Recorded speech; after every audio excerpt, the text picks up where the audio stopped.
That's right. I am here to finally, definitively define Grimdark. Once and for all, in a way that all Grimdark fans can agree on. No, I'm not. But whether Grimdark is a genre, an aesthetic, or just what you like to call the fantasy books that you love, Elric of Melniboné belongs in it. But first, as always, what's it got? An albino emperor, drug addiction, slavery, decadence, arrogance, incest, doomed romance, disposable lives, a crumbling empire, pacts with demons, inevitable betrayal, torture as performance art, extremely questionable morality, and two sentient, moaning, soul-drinking swords. Just quickly, before we get into the story, Elric is a whole bunch of stories written by Michael Moorcock. The first one, Elric of Melniboné, was published in 1972. There are short stories, there are novels. They were written out of story chronological order, so they're a little bit all over the place. Luckily, the recently published hardbacks, 3 of these, they collect all of the novels, not the short stories, but all of the novels, and they put them in chronological order. So this one has 4 novels in it. And all I'm talking about today is the first one. The eponymous character, Elric, is the Emperor of Melniboné. Melniboné is an empire that used to be basically controlling the entire world. They have fallen into decadence, and they basically stay on their island called the Dragon Isle, even stay in their city called Imrir. They have this overwhelming arrogance that they are better than everyone else in the world. They are actually a different race, sort of elves-ish, not really. And they look down upon the rest of the world, but they never go to the rest of the world. Nobody really knows anything about the current state of the rest of the world. Elric is a master sorcerer. He is extremely well read. He has lots of ideas about how Melniboné could be. He's basically a reformer in a way, at the beginning of the story anyway. The story centers around him and his 2 cousins, male cousin Irkun and female cousin Samarl. And Irkun hates Elric, thinks he's breaking with Melnibonéan tradition, and that he will ruin the empire, and he wants to change things, and nobody in Melniboné wants things to change. Samarl is in love with Elric. Yes, she's his cousin. It gets worse as far as the incestuous stuff goes, because Irkun, who is Samarl's brother, wants her as well, and he is jealous of Elric and Samarl. This is all very clear right from the beginning. Irkun wants to be emperor. He wants Samarl to be his queen. Moorcock somehow switches between emperor and king all the time. The story really kicks off when Elric and Irkun go out on ships to fight an invasion off. There's an invasion from one of the Young Kingdoms, the Young Kingdoms being what Melnibonéans call all kingdoms other than their own, and the inevitable betrayal, which is pretty clear from the beginning. It's not really a spoiler to say that Irkun wants to stab Elric in the back. He does. From there, a whole bunch of interesting stuff that I won't get into happens. This is very clearly a setup novel. It's introducing the character of Elric. It's introducing his starting position, which by the end of the novel, and certainly in later novels, is not at all his position anymore. And it's getting him together with his famous sword. You've never seen a picture of Elric without a big, black, evil-looking sword. His sword is called Stormbringer, and by the end of this, he has it.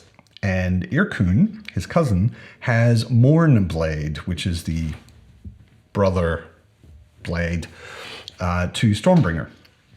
And this novel is essentially setting that up. It's got a lot of things going on in it which are not pleasant. Hence, I think it's pretty grimdark. There are slaves. There is torture, although it's not graphic. It's not detailed. It's not something that would probably put you off if you are squeamish. Melnibonéans are super corrupt.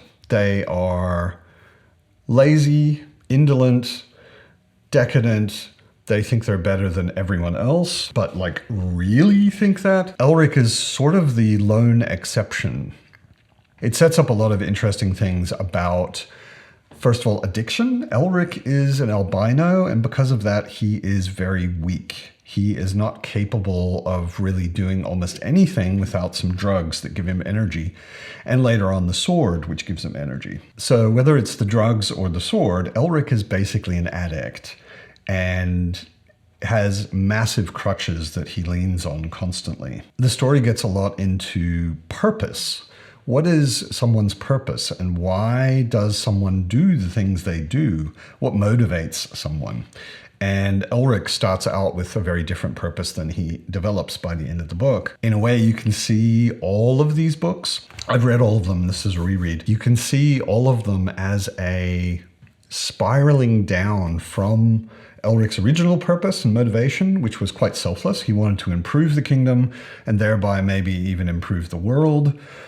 And by the end of this book, and certainly deeper and darker in later books, it becomes a very self-centered purpose. His life becomes a very self-centered thing. The other big theme, not just in the Elric books, but in Michael Moorcock's writing, is balance. The balance between law, like ultimate order, and chaos, ultimate chaos. There's a much bigger concept with Michael Moorcock's work. If you're familiar with the Cosmere, perhaps, that seems like a special and maybe novel thing in fantasy. Michael Moorcock was doing it in the 70s. He has a thing called the Eternal Champion. The idea of the Eternal Champion is not that they're a hero in the traditional sense, but that they are there to guarantee that balance is maintained. They have multiple incarnations in different dimensions or universes. Elric is one of them. When things are too ordered, the Eternal Champion brings chaos into the situation. When they're too chaotic, they bring order into the situation. Elric is definitely an agent of chaos. It's good to know. It's important to know. You don't need to know anything about the Eternal Champion. It is not explicitly talked about in almost all of the Elric stories. If you want to, if you end up liking Moorcock's writing, there are many, many more novels about a character called Hawkwind, a character called Corum, about Jerry Cornelius, many different characters. Basically every main character that he ever wrote is an incarnation of the Eternal Champion. But you can completely ignore that and just read Elric. These books are pretty old. They were written in the early 70s through into the 80s, and I think actually Moorcock just recently released a new one. They've been around for a long time, and they have been super inspirational for other authors. Some of the inspiration is enough, I think, to piss Moorcock off a lot. Like Daemon Targaryen in the television series House of the Dragon. He looks pretty much exactly like Elric, except for the red eyes. Geralt of Rivia is also a clear inspiration. His powers are kind of dependent on him taking drugs. He's got weird eyes. He's very pale. He's got long white hair. He's got a special sword, not nearly as special as Stormbringer. Very obvious. Basically, any sentient, malicious sword that you've ever seen anywhere owes a lot to Michael Moorcock and his Elric stories. As far as Grimdark goes, I thought the most grimdark way of judging how a grimdark novel is would be to look at how many heavy metal bands it's inspired. Elric, I think, absolutely takes the cake in that department. Blue Oyster Cult, Hawkwind, Dominé, Cirith Ungol, Blind Guardian, and a band who actually is called Stormbringer. All of these bands, and many, many more, I'll put a link down in the description, have drawn inspiration from the books, or in the case of Blue Oyster Cult and Hawkwind, Michael Moorcock actually wrote lyrics for them.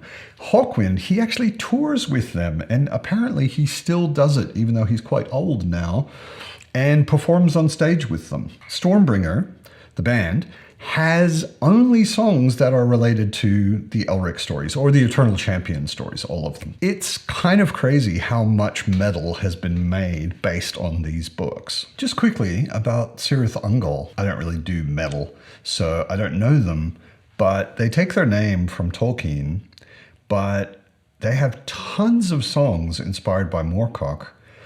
And they used Michael Whelan's illustrations from the Moorcock Elric covers for every one of their album covers. Kind of weird. It's maybe important to put Elric in context and Michael Moorcock's writing a little bit in context. You can see a lot of his writing, not only as a new creative thing, but a bit of a reaction against a lot of existing fantasy literature at the time he wrote this. He actually said somewhere that Elric was meant to be the anti-Conan.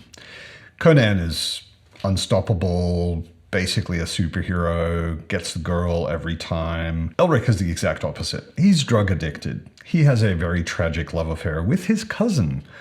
He is unable to do anything without his magic soul-eating sword. He has to make some extremely hard decisions, and he suffers a hell of a lot. The other thing Moorcock clearly said is he was not a big fan of J.R.R. Tolkien and Middle-earth. He actually wrote an essay called Epic Pooh. Pooh as in Winnie the Pooh, but I think he was also, yeah. And in that essay, he kind of tears Tolkien a new one. He obviously wasn't a big fan. He objected to the romantic, idyllic, pastoral Shire. He objected to a number of things politically, like the idea that monarchy is the solution, which is kind of the end of Lord of the Rings. Spoilers. So with the Elric stories, he was very clearly reacting against some things and saying, okay, they've done that, which I don't like very much. I'm going to do a story which is totally not that. Talking about the cover is kind of weird because there have been a lot of different Elric covers, even for just this one book. This cover, I think, is awesome. The illustration is by Brom, and the layout is by Chelsea McGuckin. Hard name to say. But this isn't the cover I want to talk about. I want to talk about this. This is the 1972 original paperback cover. I've always thought of this illustration as Elric, the aerobics instructor. It's so much a product of its time. You couldn't publish a cover like this now. It's heroic, which is funny because Elric kind of isn't in a lot of ways. Even though this story is kind of breaking a lot of the tropes and reacting against a lot of the common tropes that were published back in the 60s and 70s, they had to sell the book. So a heroic dude with his arms over his head and his big black sword,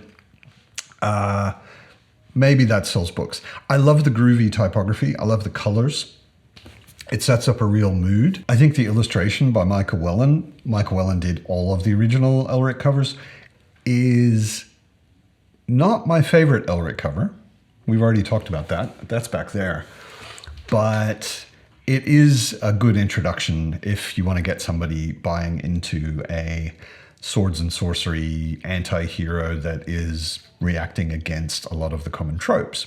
So that's it, the beginning of my Elric of Melniboné reread. I'm going to be sticking these one by one in between other things. They're a lot like Amber, which I've talked about before. They're super easy to insert between other books because they're like 100-something pages long. They're a very quick read, each of them. And I really enjoyed it. I read this back when I was a teenager, and I vaguely remembered the highlights, like big black soul-drinking sword, but I was a bit vague on the details, so it was really kind of cool to get back to it. I've really enjoyed it, and I hope you might give it a try. It's much more convenient now. It used to be you had to search around for paperbacks, and then there was another paperback edition, but it didn't collect them chronologically, and if you get these, they're just in chronological order so that the story sort of makes sense. As always, I hope you're well. I hope you're reading awesome sword and sorcery books.